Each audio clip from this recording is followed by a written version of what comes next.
नमस्कार दोस्तों, कलयुग के चमत्कार संतों की वाणी में आप सबका स्वागत है।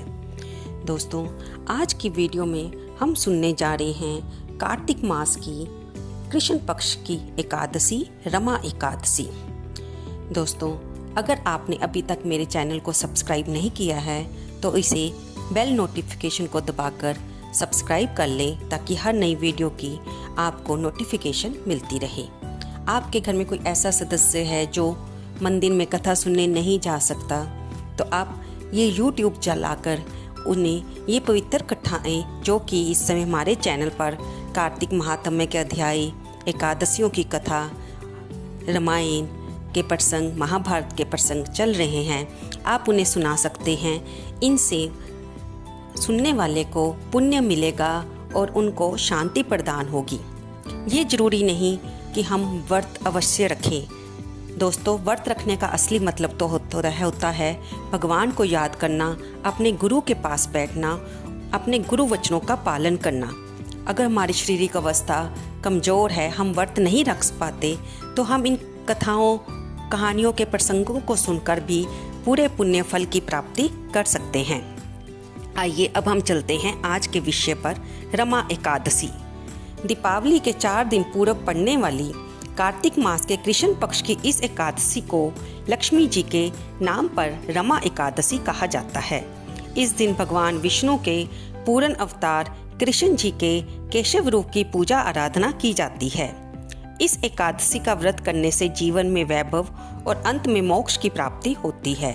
धर्मराज युधिष्ठिर ने कहा, हे केशव, कार्तिक कृष्ण एकादशी का क्या नाम है, इसके व्रत की क्या विधि है और इसको करने से क्या फल प्राप्त होता है, सो हमें विस्तार पूर्वक सुनाइए।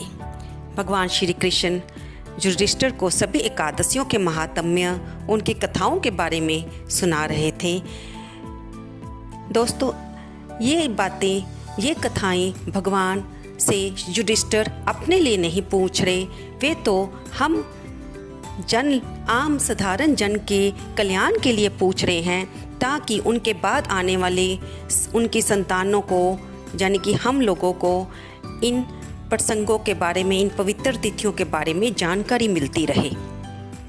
भगवान श्री कृष्ण बोले, हे राजन, कार्तिक के कृष्ण पक्ष की इस एकादशी का नाम रमा एकादशी है। ये बड़े बड़े पापों को नाश करने वाली और असीम वैभव देने वाली है। शास्त्रों में वर्णित इसका महात्म्य मैं तुमसे कहता हूँ, सचेत होकर सुनो। प्राचीन काल में मुचकंद नाम का एक राजा था। उसकी इंद्र के साथ गहन मित्रता थी और साथ ही यम, कुबेर, वरुण तथा विभीषण के साथ भी मित्रता थी। वह राजा बड़ा धर्मात्मा तथा विष्णु भगत था और न्यायपूर्वक राज्य करता था। राजा मुचकंद के एक कन्या थी जिसका नाम चंद्रभागा था। उस कन्या का विवाह चंद्रसेन के पुत्र शोभन के साथ हुआ था। एक समय शोभन अपने ससुर मुचकंद के घर आया।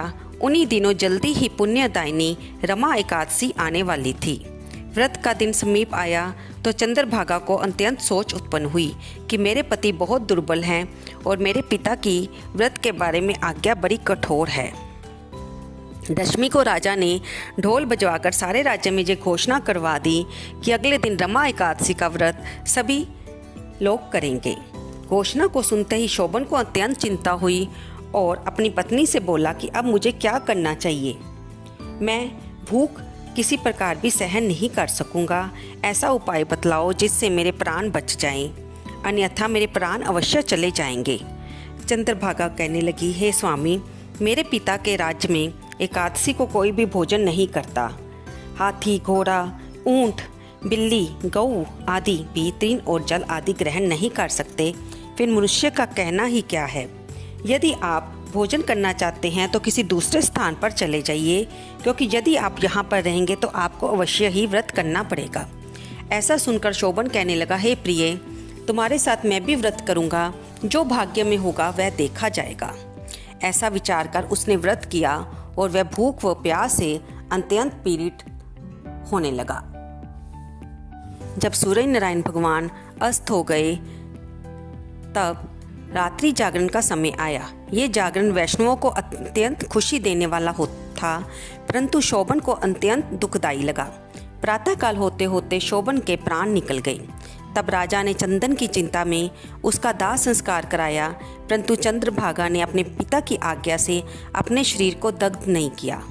शोभन की अंत्येष्टि क्रिया करने के पश्चात वे अपने पिता के घर में ही रहने लगी।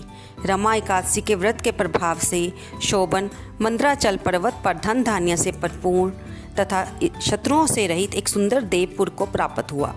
वह अत्यंत सुंदर रतन और वैदुर्य मणि, जटिल स्वर्ण के खंभों पर निर्मित अनेक प्रकार की स्फटिक मणि से सुशोभित भवन में सिंहासन पर आरूढ़ हुआ, श्वेत चट और चमड़, मस्तक पर किरीट, कानों में कुंडल, कंठ में हार, बाहू में कपूर विभूषित गंधर्व और अप्सराओं से घिरा हुआ ऐसे शोभित होता था मानो अपनी सभा में देवराज इंद्र विराजमान हो। एक समय मुचकंद के नगर में रहने वाला सोम शर्मा नामक ब्राह्मण तीर्थ यात्रा करता हुआ घूमता घूमता उधर जा निकला। ब्राह्मण शोभन को पहचान कर कि ये तो राजा का जवाई शोभन है, उसके निकट गया। शोभन भी उसको पहचान कर अपने आसन से उठकर उसके पास आया और प्रणाम आदि करके कुशल क्षेम पूछने लगा।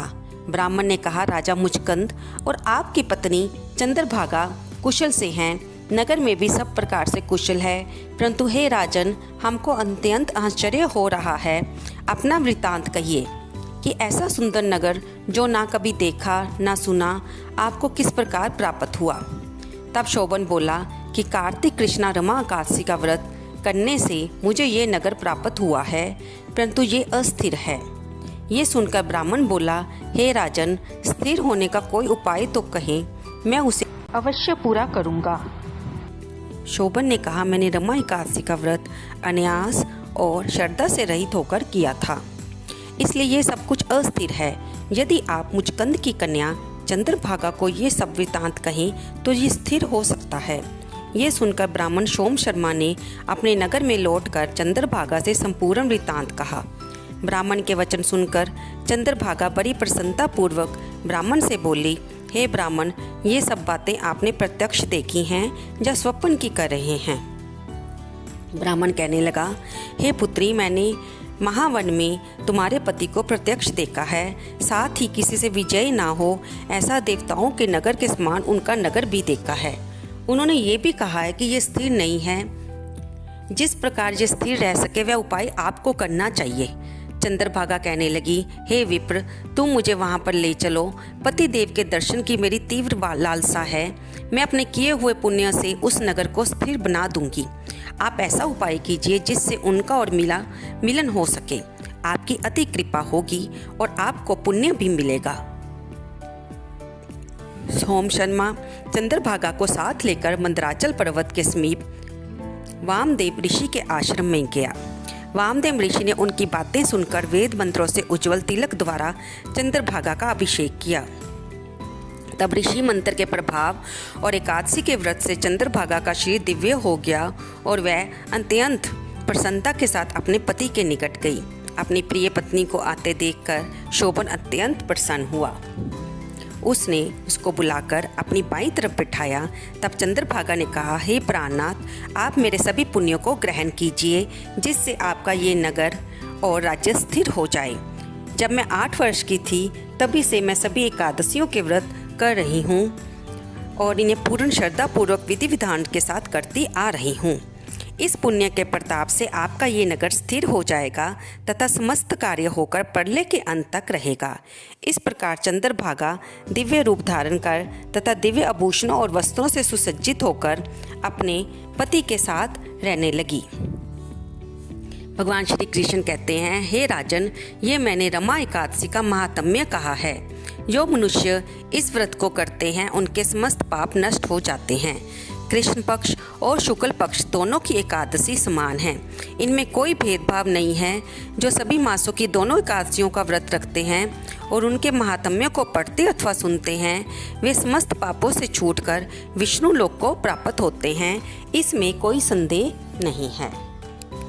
दोस्तों, अब हम जानेंगे कि रमा एकादशी 20 अक्टूबर को रखी जाएगी या 31 अक्टूबर। दोस्तों, इस साल रमा एकादशी 21 अक्टूबर को रखी जाएगी और एकादशी का शुभ समय 20 अक्टूबर शाम को 4:04 से शुरू होकर 21 अक्टूबर शाम 5:22 तक रहेगा। इसके पारण का समय 22 अक्टूबर 6:26 से लेकर 8:42 तक द्वादशी वाले दिन रहेगा। तो दोस्तों, आपको एकादशी की हर वीडियो में हम बताते हैं कि इस दिन अन्न खाना निषेध माना गया है। आप इस व्रत को फलाहारी रख सकते हैं या दूध से बनी चीज़ों का सेवन कर सकते हैं। आप इस दिन नवरात्रों में प्रयोग लाई जाने वाले आटे की रोटी बनाकर या पूरी बनाकर आलू के साथ खा सकते हैं।